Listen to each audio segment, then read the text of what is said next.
Okay दोस्तों, after the ionisation enthalpy हम लोग नेक्स्ट जिस चीज पे जाने वाले हैं वो है हमारा electron affinity. What is electron affinity? It is the amount of energy released. It is the amount of energy released. पहले से ही माने जा रहा है ये प्रोसेस एक्सोथर्मिक है। When an electron is added to the outer orbital of an isolated gaseous species, basically atoms, ठीक है। तो जब हम लोग कोई एक जगह पे कोई एक एटम पे बाहर से हम इलेक्ट्रॉन डालेंगे तो जो हमारा अमाउंट ऑफ एनर्जी रिलीज होगा उसको हम बोलेंगे उसका इलेक्ट्रॉन एफिनिटी। यानी बेसिकली प्रोसेस ये है, एक्स गैस और साथ में मैं डाल रहा हूं इलेक्ट्रॉन, तो हमारा बनेगा एक्स माइनस गैस और साथ में जो हमारा इलेक्ट्रॉन रिलीज होगा that is called the electron affinity. That is the first electron affinity, the EE1। Normally ज्यादातर स्पीसीज का जो हमारा इलेक्ट्रॉन एफिनिटी होती है वो हमारा हमेशा पॉजिटिव होती है, यानी process is generally exothermic always. There are very small exceptions, ठीक है। जो मेजर रिप्रेजेंटेटिव एलिमेंट्स पे एक्सेप्शन आते हैं वो है हमारा बेरिलियम, मैग्नीशियम, नाइट्रोजन और बाकी सारे नोबल गैसेस पे। इसके अलावा ट्रांजिशन मेटल्स में भी कुछ कुछ हमारा एक्सेप्शंस होते हैं, वो हम बाद में हैंडल करेंगे, बाद में देखेंगे। लेकिन बाकी जो हमारा रिप्रेजेंटेटिव एलिमेंट्स है केवल इन्हीं एटम पे ध्यान देना है। बेरिलियम, मैग्नीशियम, नाइट्रोजन, जो हमारा सारे नोबल गैसेस है उन सब के लिए एंडोथर्मिक होता है, बाकी हर केसेस में एक्सोथर्मिक हमें मिलता है, ठीक है, राइट। अच्छा, बेसिकली हमारा दो फैक्टर काम करता है। क्या है? एक है द पोटेंशियल एनर्जी का change due to the electronic repulsion. जो ऑलरेडी एग्जिस्टिंग इलेक्ट्रॉन है वो नया आता हुआ इलेक्ट्रॉन को रिपेल करेगा, तो पोटेंशियल एनर्जी का चेंज जो होगा दैट विल बी, सॉरी मैंने उल्टा लिख दिया, that will be definitely positive, ठीक है। पोटेंशियल एनर्जी में जो चेंज आएगा वो हमारा पोटेंशियल एनर्जी को हमेशा बढ़ाएगा, यानी प्रोसेस को जो है हमारा एंडोथर्मिक बनाएगा। और जो हमारा पोटेंशियल एनर्जी ऑफ अट्रैक्शन है, यानी न्यूक्लियस जो हमारा अट्रैक्ट करेगा, उस कारण पे हमारा होगा नेगेटिव, यानी प्रोसेस जो है वो हमारा यहां पर एक्सोथर्मिक होने वाला है और यहां वाला प्रोसेस जो है वो हमारा एंडोथर्मिक होने वाला है। जो नेट डोमिनेंट फैक्टर है वो नेट डोमिनेंट फैक्टर हमारा साइन जो है वो हमारा डिसाइड करेगा। अच्छा, अगर मल्टीपल ES के बारे में बात करें तो in that case for example oxygen gas पे अगर मैं पहला इलेक्ट्रॉन डालूंगा तो मेरा O- गैस बनेगा और O- गैस में EA1 जो होता है वो हमारा पॉजिटिव होता है। बट वहीं पर अगर मैं सेकेंड इलेक्ट्रॉन डालता हूं तो वहां पर मेरा रिपल्शन वाला फैक्टर जो है वो हमारा डोमिनेट करता है, एंड रिपल्शन डोमिनेट करने के कारण जो सेकेंड वाला स्टेप है that step is highly endothermic. So EA2 जो होता है वो हमारा नेगेटिव होता है। तो नेट वैल्यू अगर पूछेगा तो ध्यान देना, जो EA2 है उसका नेगेटिव वैल्यू हमेशा डोमिनेट करता है और मल्टीपल इलेक्ट्रॉन डालने पे तो हमेशा ही प्रोसेस एंडोथर्मिक ही होगा, कभी भी वो एक्सोथर्मिक नहीं हो सकता है। यानी कभी भी हमारा हीट रिलीज जो है वो हमारा नहीं हो सकता है। यानी O gas plus 2 electron gives you O2- gas. This process का जो नेट EA होगा that will be always a negative value. तो मल्टीपल इलेक्ट्रॉन जब भी ऐड करोगे, जो सेकेंड इनकमिंग इलेक्ट्रॉन है वो ऑलरेडी नेगेटिव स्पीसीज में तुम ऐड कर रहे हो, तो वो बहुत ही ज्यादा स्ट्रॉन्ग कूलॉम्बिक रिपल्शन का सामना करता है। तो मल्टीपल इलेक्ट्रॉन डालने पर जो हमारे वैल्यू होते हैं वो तो आंख बंद करके हम हमेशा ही नेगेटिव लिख डालेंगे, इस बात पे हम ध्यान दें। अच्छा, एक और टर्म होता है इलेक्ट्रॉन गेन एंथैल्पी। ठीक है, तो इलेक्ट्रॉन गेन एंथैल्पी क्या होता है? इलेक्ट्रॉन एफिनिटी का जो नेगेटिव वैल्यू होती है उसको हम बोलते हैं इलेक्ट्रॉन गेन एंथैल्पी। ठीक है, तो इलेक्ट्रॉन गेन एंथैल्पी ज्यादातर का नेगेटिव होती है, रेयर केस में पॉजिटिव है।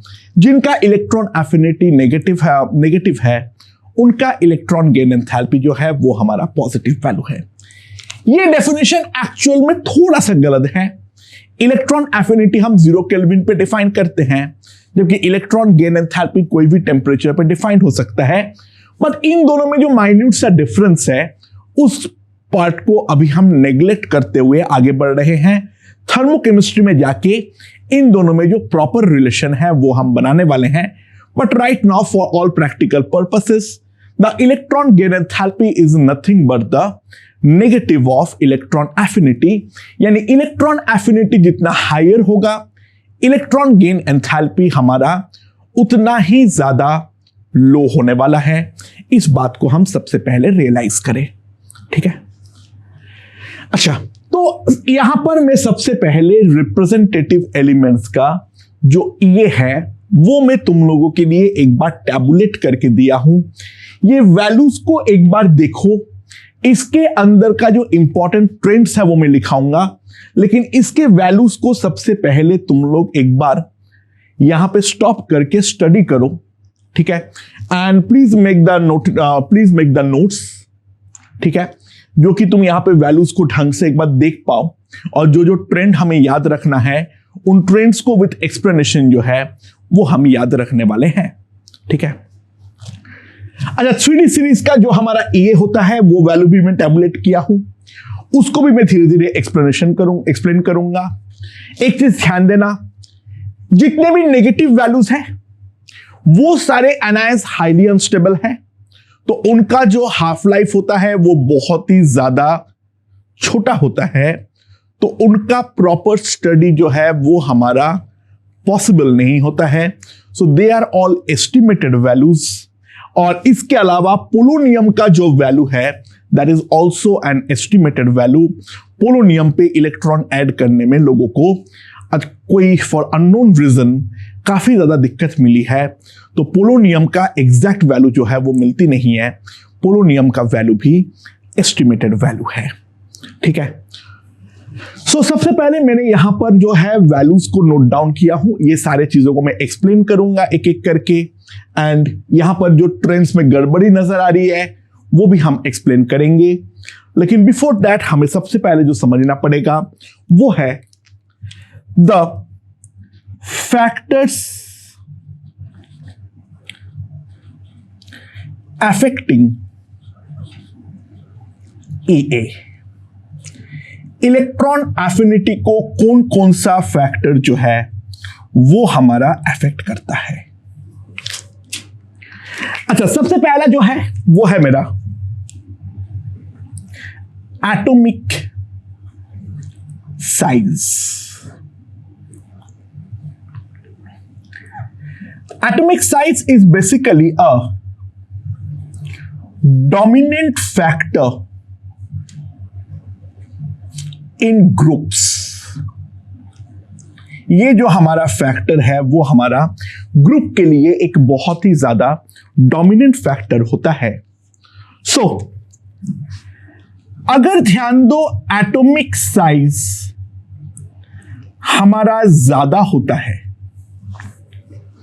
एटॉमिक साइज अगर हमारा ज्यादा होता है दैट सिंपली इंप्लाइज क्या, हमारा डिस्टेंस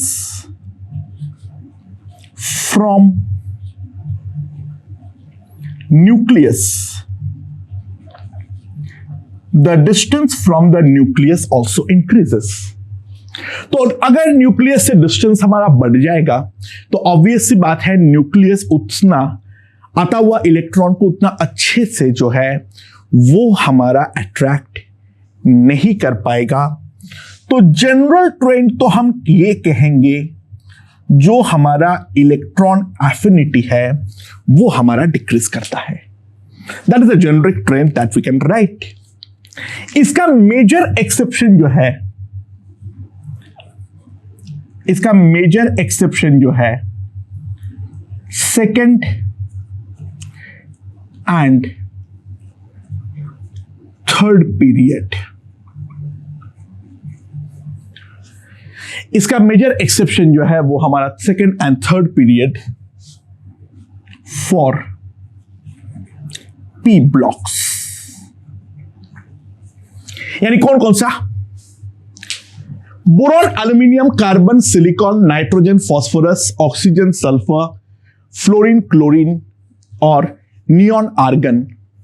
ये हमारा मेजर एक्सेप्शंस है जिन चीजों के बारे में हमें ध्यान देना है। क्या है बेसिकली फंडा? 2p orbital is very small in size.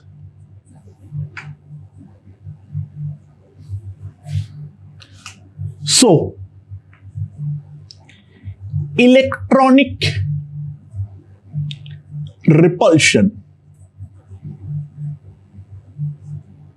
factor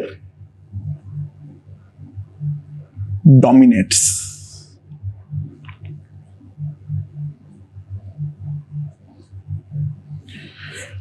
यहां पर न्यूक्लियस से दूरी वाले फैक्टर से ज्यादा डोमिनेट जो करता है वो हमारा हमेशा इलेक्ट्रॉनिक रिपल्शन करता है। यानी ऑब्वियस सी बात है, silicon is greater than carbon.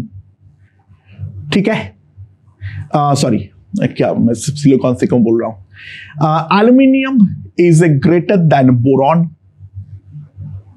ठीक है, पहला silicon is greater than carbon. Phosphorus is definitely greater than nitrogen. Sulfur is greater than oxygen.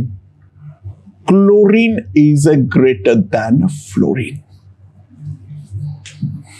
ठीक है, बाकी जो है डाउन द ग्रुप हमारा अगर हम ध्यान दें यहां पर, otherwise down the group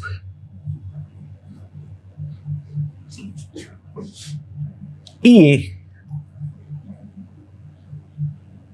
decreases।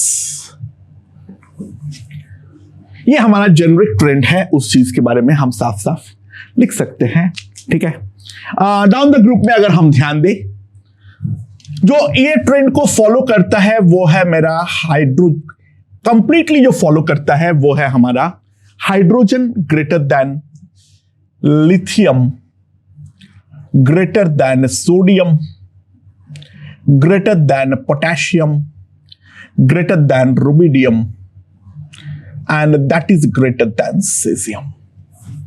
ठीक है, ये एक इंपॉर्टेंट फैक्टर है जिस चीज के बारे में हमें ध्यान देना है। Down the group electron affinity का जो जेनरिक ट्रेंड है वो है हमारा इलेक्ट्रॉन एफिनिटी डिक्रीज करेगा। देख लो 73, 60, 53, 48, 47, 45। अच्छा, यहां पर जो है, यहां पर इन वैल्यूज में जो है वो हमारा थोड़ी सी प्रॉब्लम है, क्योंकि ये जो हमारा वैल्यूज है वो तो हमारा नेगेटिव वैल्यूज है। ये वाले यहां पर जो है हमें ट्रेंड देखने को नहीं मिलता है। ठीक है, तो यहां पर अगर हम ध्यान दें, ये ट्रेंड अल्कली मेटल्स के लिए बहुत ज्यादा अच्छे से सेट बैठता है, लेकिन बाकी सब के लिए ये ट्रेंड में कुछ कुछ प्रॉब्लम्स जो है वो हमें देखने को मिलता है, जो हमें मेनली याद रखना है। हैलोजन फैमिली का up to iodine, chlorine greater than fluorine, greater than bromine, greater than iodine. ये वाला ट्रेंड जो है वो हमें याद रखना है। ठीक है, अच्छा, अगर ऑक्सीजन फैमिली के बारे में देखूं मैं, तो अगेन एक्सेप्शन हमारा फर्स्ट वाले पे आता है, लेकिन ऑक्सीजन लास्ट में फिकता है यहां पर। Sulphur greater than selenium greater than tellurium greater than oxygen. Polonium का डेटा को मैं जानबूझ के थोड़ा सा अवॉइड कर रहा हूं, क्योंकि यहां पर तो कोई प्रॉब्लम नहीं है, आयोडीन के बाद तुम एस्टेटाइन लिख दोगे, लेकिन पोलोनियम का वैल्यू को मैं जानबूझ के थोड़ा अवॉइड कर रहा हूं, because polonium value is an estimated value. कुछ लोगों का एस्टिमेशन के अकॉर्डिंग पोलोनियम का ऑक्सीजन से कम होती है, but in some different methods as the polonium doesn't have a real value, वो ऑक्सीजन से भी ज्यादा आता है। In somewhere, some places I have observed the value to be tabulated as a 143. ठीक है, दोनों डेटा में लेकर प्रॉब्लम है, दोनों अलग मेथड्स में अलग वैल्यूज आती हैं। सो पोलोनियम ऑक्सीजन से ज्यादा है। मैं जानबूझ के पोलोनियम को अवॉइड कर रहा हूं। एग्जाम में पोलोनियम का ट्रेंड के बारे में हमारा बातचीत नहीं आएगा। तो बाकी देखो नॉर्मल ट्रेंड है, यहां पर कोई प्रॉब्लम नहीं है। क्लोरीन ब्रोमीन आयोडीन में नॉर्मल ट्रेंड है। सेकेंड पीरियड कहां पर फीकेगा वो ध्यान रखना सबसे ज्यादा जरूरी है। अच्छा, अगर मैं नाइट्रोजन फैमिली के बारे में देखूं, so nitrogen family has a lot of exception here. अच्छा, यहां पर अगर हम ध्यान दें नाइट्रोजन फैमिली में, द नाइट्रोजन फैमिली में सबसे ऊपर आता है lead, that is greater than sorry lead क्या बोला, antimony, that is greater than bismuth, that is greater than arsenic, that is greater than phosphorus, and that is much much greater than nitrogen. तो nitrogen family का trend जो है वो तो हमारा पूरी तरीके से बिगड़ जाते हैं। ध्यान देना, इसका मेन रीजन यहां पर यह है, here we are encountering the half-filled p orbitals and that is highly stable orbital। तो वहां पर डाउन द ग्रुप तुम जितना जाओगे, हाफ फिल ऑर्बिटल होने का फायदा जो है वो उतना ज्यादा हमारा डिमिनिश हो जाता है, और उस कारण पे ट्रेंड में एक सब्सटेंशियल बदलाव हमें देखने को मिलता है। सो नाइट्रोजन फैमिली का trend has to be remembered very very specifically.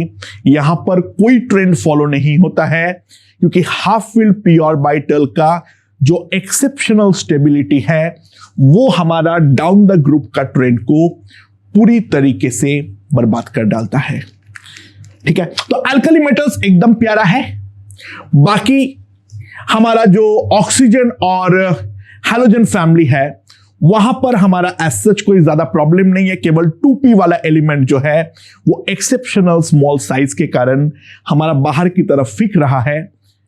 लेकिन जो हाफ फिल पी ऑर्बिटल है वो हाफ फिल पी ऑर्बिटल हमारा बहुत ही ज्यादा प्रॉब्लम क्रिएट करता है।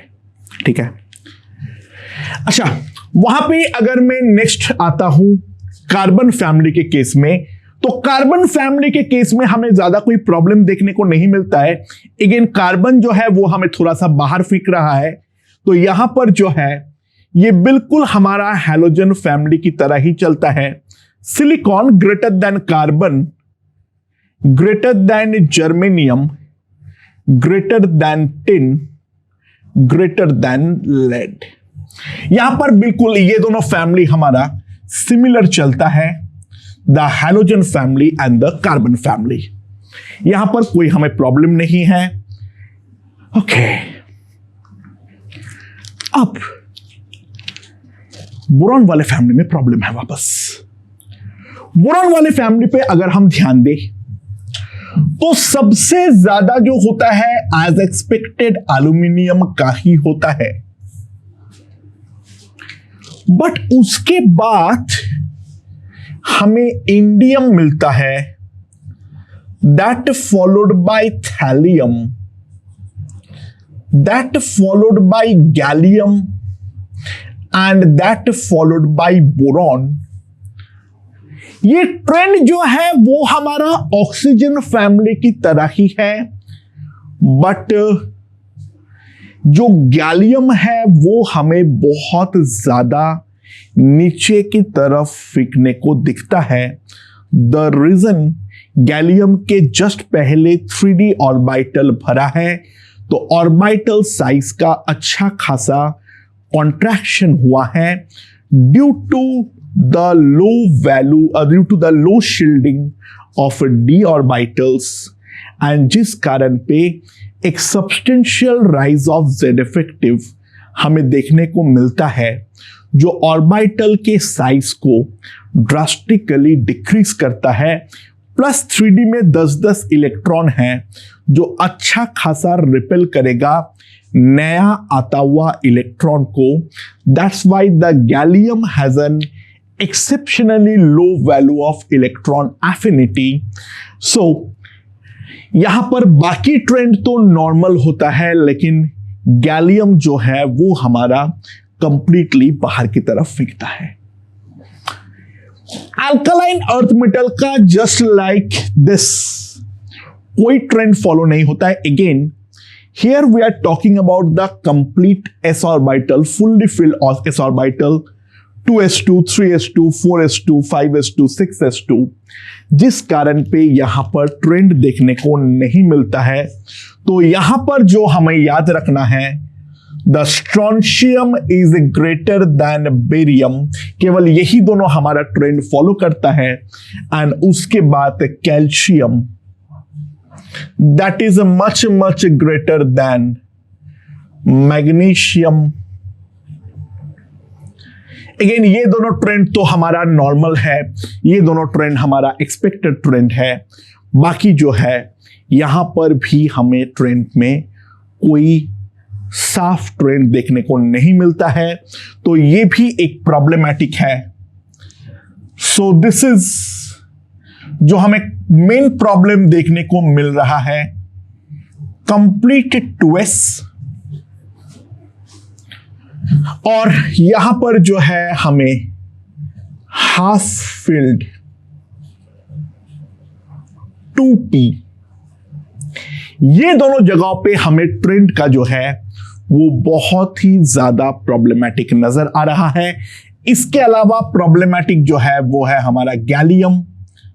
ठीक है, क्या ये ट्रेंड्स हमें याद रखना है सर? जी हां, ये हमें याद रखना है।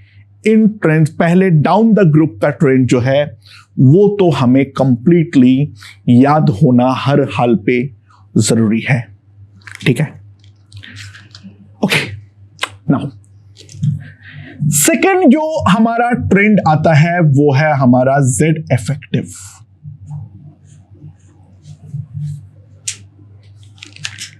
Generally more Z effective implies higher nuclear attraction, higher nuclear attraction, and that implies ये जो होता है वो हमें हायर मिलता है। हाँ, बहुत बार Z इफेक्टिव का एक्सट्रीम हाई वैल्यू ही उसकी मौत के कारण बनती है। That is the case of gallium, otherwise that is a general trend that we can see. So इस बात का सबसे बड़ा प्रूफ ये है जो अक्रॉस द पीरियड E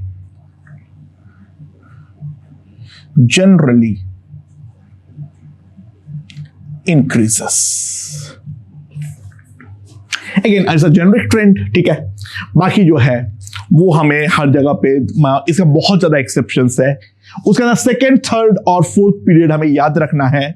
अगर हम ध्यान दें यहां पर इस वाले पे, सेकेंड पीरियड का जो हमारा नेट ट्रेंड होता है, सेकेंड पीरियड का जो हमारा नेट ट्रेंड होता है, देखो सबसे कम तो डेफिनेटली फुलफिल 2p का होगा ही होगा, नियॉन। ठीक है,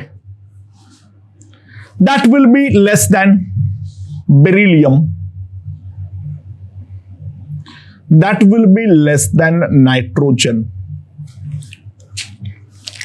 So यहां पर अगर हम ध्यान दें, this is my 2p6, this is my 2s2, and this is my 2p3. और इन तीनों का तो हमारा positive values negative values of electron affinity हमें देखने को मिलती है. ठीक है, okay. Now that is much much less than. बाकी सब तो कंपेरेबल भी नहीं है. अब इन तीनों के बाद नेक्स्ट जो वैल्यू आती है वो है हमारा बोरॉन, एंड बोरॉन के बाद नेक्स्ट आता है lithium, that followed by oxygen, carbon, that followed by oxygen, and that followed by hydrogen. अच्छा, एक बात अगर हम ध्यान दें, हाइड्रोजन फैमिली का एक्सेप्शनली हाई होती है हमेशा. The reason being very very straightforward, जो उसके बाद वो इनर्ट गैस कॉन्फ़िगरेशन उसको मिलती है. तो हाइड्रोजन फैमिली के साथ बाकी किसी का कंपेरेबल भी नहीं रहता है. वहां पे तो हमें एक्सेप्शनली जंप देखने को मिलता है. अच्छा, regarding the lithium and boron, तो लिथियम पे अब साफ साफ ध्यान दो, जैसे एक इलेक्ट्रॉन में ऐड करूंगा वहां पर वो हमारा फुलफिल्ड 2s ऑर्बिटल जो है वो फुलफिल्ड 2s ऑर्बिटल उसको देखने को मिलता है. ठीक है, तो फुलफिल्ड 2s ऑर्बिटल देखने को मिलने पे लिथियम का हमारा ज्यादा होता है. बोरॉन का एज सच कोई फायदा नहीं है. बेरिलियम का नेगेटिव होने का मेन रीजन ये है, तो फुलफिल्ड 2s को डिस्टर्ब कर रहे हो, so that's why we are getting a negative EA. ठीक है, बोरॉन से कार्बन का सब्सटेंशियल जंप, अगेन हम हाफ फिल्ड 2p की ओर जा रहे हैं. तो बोरॉन से कार्बन पे हमें एक 100 के वैल्यू का सब्सटेंशियल जंप देखने को मिलता है. कार्बन और ऑक्सीजन में कोई ज्यादा डिफरेंस नहीं है. ठीक है, उसका मेन रीजन ये है, इसका ऐसे तो ऑक्सीजन का ज्यादा होना ही चाहिए था क्योंकि जेर इफेक्टिव ज्यादा है, बट इसका फुलफिलमेंट हाफ फिल्ड जो हमारा 2p हो रहा है वो वाला फैक्टर भी तो काम कर रहा है. तो इस कारण पे ज्यादा हमें चेंज देखने को नहीं मिलता है. फ्लोरीन से ऑक्सीजन हमें एक सब्सटेंशियल जंप देखने को मिलेगा. यहां पर जैसे इलेक्ट्रॉन ऐड होगा वो हमारा इनर्ट गैस कॉन्फ़िगरेशन जो है वो इनर्ट गैस कॉन्फ़िगरेशन उसे मिल रहा है. अच्छा, थर्ड पीरियड के लिए अगर हम ध्यान दें, तो थर्ड पीरियड के लिए हमारा क्या होता है, सबसे कम तो डेफिनेटली यहां पर अगेन हमारा आर्गन होगा, उसमें तो कोई डाउट ही नहीं है. ठीक है, एंड आर्गन के बाद नेक्स्ट जो आएगा that will be my magnesium. यहां पर तो इन दोनों का वैल्यू हमारा नेगेटिव होता है. ठीक है, अब इसके बाद अगर हम ध्यान दें, इसके बाद यहां पे हाफ फिल्ड 2p का फैक्टर, हाँ ऑब्वियसली वैल्यू हमारा काफी कम है, ट्रेंड को हमारा ब्रेक कर ही रहा है, लेकिन फास्फोरस का उतना कम नहीं होता है हाफ फील्ड वाले का. तो this will be much much lesser than. Next जो आता है वो हमारा लॉजिकली आता है एल्यूमिनियम. ठीक है, अगेन सोडियम का हमारा थोड़ा सा फायदा तो है क्योंकि फुलफिलमेंट ऑफ 2s ऑर्बिटल, तो sodium, that followed bye phosphorus, then that followed by silicon, that followed by sulfur, and then we have a substantial jump in the case of chlorine. Now fourth period, अब हमारा कोई negative value केवल और केवल जो है वो हमें देखने को मिलता है इन the case of inert gas, और कोई कहीं पर नहीं मिलता है. कैल्शियम बाल बाल बच जाता है. अब कैल्शियम, क्रिप्टन जो है वो हमारा नेगेटिव है. कैल्शियम जो है वो अप्रोक्सीमेटली 0 है. अभी भी ये ट्रेंड हमारा है. एंड उसके बाद जो ट्रेंड है वो एग्जैक्टली हमारा सिमिलर ट्रेंड है. यहां पर हमें गैलियम देखने को मिलेगा. ठीक है, यहां पर हमें गैलियम देखने को मिलेगा, और जो प्रॉब्लम यहां पर आर्सेनिक में भी हमें देखने को मिलेगा, that will be less than arsenic. ठीक है, एंड उसके बाद जो है उसके बाद जो है आर्सेनिक के बाद नेक्स्ट कौन आएगा, हमारा जर्मेनियम, जो आना चाहिए था, ठीक है। एंड जर्मेनियम के बाद नेक्स्ट जो आएगा that will be my selenium. And उसके बाद जो हमारा नेक्स्ट आएगा सबसे ज्यादा जो होगा वो हमारा ब्रोमीन आएगा। अगेन देखो यहां पर भी हमें एक सब्सटेंशियल जंप जो है वो हमें देखने को यहां पर साफ साफ मिल रहा है। अगर याद रखना है तो फिफ्थ वाला चलो याद रख लो, ऐसे ज्यादा जरूरी नहीं है। फिफ्थ पे अगर हम ध्यान दें तो अगेन रुबिडियम तो हमारा सबसे जो हमारा जेनॉन है वो तो हमारा सबसे ज्यादा है। एंड उसके बाद एज एक्सपेक्टेड हमारा स्ट्रोंशियम आया है, ठीक है। स्ट्रोंशियम के बाद नेक्स्ट अगेन हमारा इंडियम आया है। इंडियम के बाद नेक्स्ट जो आया है वो हमारा अगेन एंटीमनी आया है, जो ग्रुप हम लोगों ने बात किए थे। एंटीमनी के बाद नेक्स्ट जो आया है वो हमारा टिन आया है। उसके बाद हमारा टेलुरियम आया है और लास्ट में जो आया है वो है हमारा आयोडीन। सो इंपॉर्टेंट ग्रुप्स और पीरियड्स जो है वो हम अगर याद रखेंगे तो एग्जाम में हमें काफी ज्यादा फायदा जो है वो हमें मिलने वाला है। अच्छा एक बात ध्यान देना, अगर मैं यहां पर कंपेयर करूं सेकेंड और इसमें क्लोरीन से फ्लोरीन, फिर उससे ज्यादा होता है सल्फर का ज्यादा होता है ऑक्सीजन से, ऑक्सीजन का ज्यादा होता है फास्फोरस से, और यहां पर होता है नाइट्रोजन से। सिमिलरली यहां पर अगर हम ध्यान दें,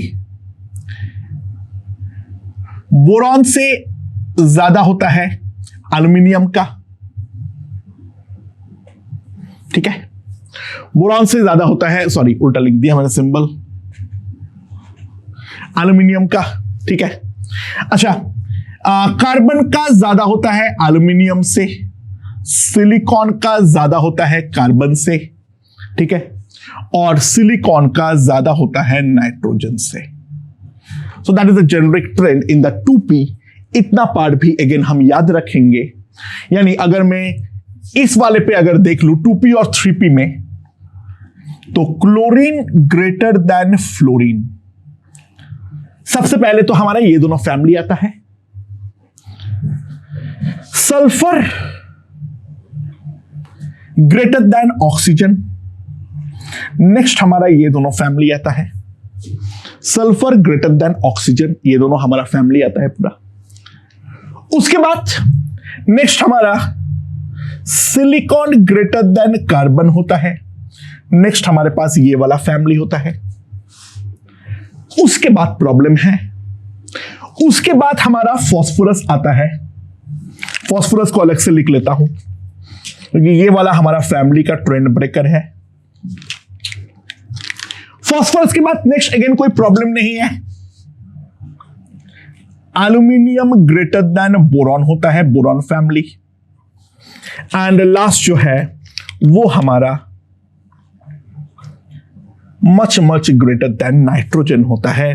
ये हमारा 2p और 3p का एक जेनेरिक ट्रेंड है, केवल याद रखना है, बाकी सब तो फैमिली वाइज आएगा। सबसे पहले hydrogen family, then oxygen family, then carbon family, third period greater than second period, no problem. यहां पर भी एल्यूमिनियम बोरॉन फैमिली में भी कोई प्रॉब्लम नहीं है। फास्फोरस और नाइट्रोजन का पोजीशन जो है वो हमारा प्रॉब्लमेटिक है।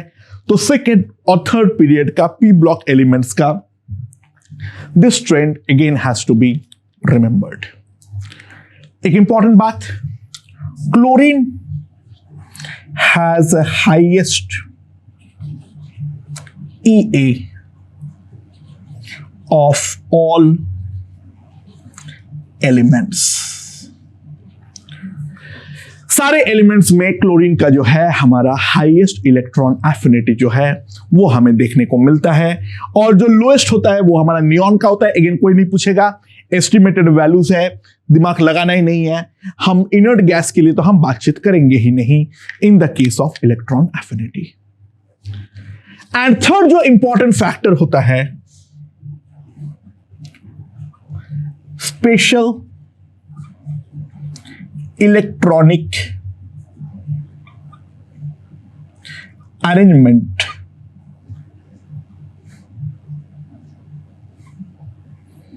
अगर हम स्पेशल इलेक्ट्रॉनिक अरेंजमेंट के बारे में हम बातचीत करें, एक इंपॉर्टेंट बात है, उस पर ध्यान दो।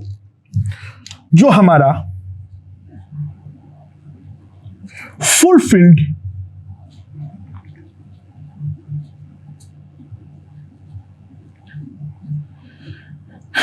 H2 P6 D10 and F14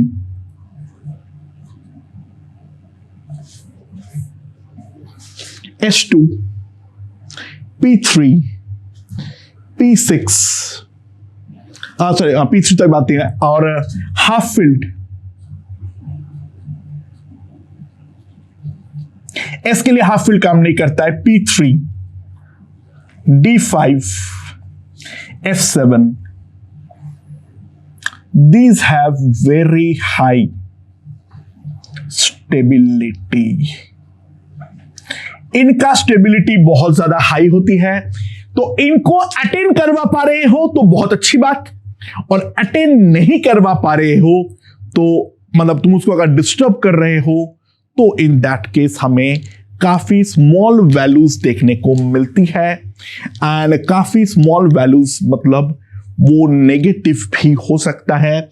if we see in the case of Mn, तो बोलोगे सर क्रोमियम में भी तो है, नहीं क्रोमियम में प्रॉब्लम नहीं है, वो तो एक्सेप्शनल केस था, 3d5 4s1 था, तो अब ऑब्वियसली लास्ट इलेक्ट्रॉन जो है वो हमारा 4s2 बनाएगा, हमारा in fact full field s orbital हम अटेन कर रहे हैं, तो क्रोमियम में कोई प्रॉब्लम नहीं है। तो क्रोमियम का देखो ध्यान दो, बाकी सबसे तो हमें ज्यादा ही वैल्यू मिल रही है। इनके वैल्यूज जो है इनमें कोई ज्यादा डिफरेंस हमें देखने को नहीं मिलता है, ठीक है, थोड़ा बहुत इरेटिक ट्रेंड है, याद रख सकते हो, अच्छा, वरना कोई प्रॉब्लम नहीं है। बाकी Mn पे अगर हम ध्यान दें तो हमें एक एक्सेप्शनल लो वैल्यू देखने को मिलता है, नेगेटिव वैल्यू देखने को मिलता है, क्योंकि हम हाफ फील्ड 3D को डिस्टर्ब कर रहे हैं, जो काफी ज्यादा बुरी बात है। And again in the case of zinc हम फुल फील्ड 3D को डिस्टर्ब कर रहे हैं, तो यहां पर भी हमें नेगेटिव वैल्यू देखने को मिलता है। और जबकि इसमें सबसे ज्यादा वैल्यू होता है कॉपर को, क्योंकि वो हमारा 3d10 4s1 है, जैसे ही एक इलेक्ट्रॉन डालूंगा तो कॉपर पे हमें सब्सटेंशियल जो है वो हमें एक एनर्जी रिलीज होते हुए नजर आएगा। So zinc and Mn have the negative values, copper has the highest among all the 3D elements. बाकी एक का इरेक्टिक ट्रेंड है, क्योंकि Z effective and electronic repulsion आपस में लड़ रहा होता है, और उनका ट्रेंड को नेट पे याद रखना तो पॉसिबल नहीं है, बस 3D को अगर याद रख सकते हो तो सबसे ज्यादा अच्छा है। तो जिंक लेस देन Mn, सबसे पहले तो ये दोनों है, इन दोनों में तो नेगेटिव वैल्यूज है, and that is much much less than. Next आता है टाइटेनियम, देन आता है हमारा Fe, टाइटेनियम 7, एंड देन हमारा है Fe। उसके बाद आता है हमारा स्कैंडियम, उसके बाद आता है हमारा क्रोमियम, ठीक है, राइट, सॉरी स्कैंडियम के बाद क्या लिख रहा हूं मैं, सॉरी क्रोमियम लिख दिया था, वेनेडियम, ठीक है, यहां पे लिख दिया हमने vanadium, that followed bye cobalt, that followed bye chromium, that followed by nickel, and copper has the highest value among the 3D elements. Again ये ट्रेंड भी हम याद रख सकते हैं, क्योंकि देखो जेई मेन जो है ना वो बहुत ही ज्यादा ऐसे डेटा बेस्ड क्वेश्चन जो है वो हमें पूछ डालता है, तो उस कारण पे मैं इसलिए ये ट्रेंड्स जो है इसका इलेक्ट्रॉन एफिनिटी का ट्रेंड्स जो है वो जितना ज्यादा याद रखोगे उतना ज्यादा अच्छी बात रहेगी, ठीक है। तो प्लीज ये सारे टेबल डेटा एक बार ढंग से देखो, जो ट्रेंड्स में लिखाया हूं उसको ढंग से देखो। पीरियोडिक प्रॉपर्टीज में मेन बात यह है, हमें ट्रेंड्स जो है वो ढंग से मालूम होनी चाहिए। With this our electron affinity portion is completed. Now we move on to electronegativity. Okay.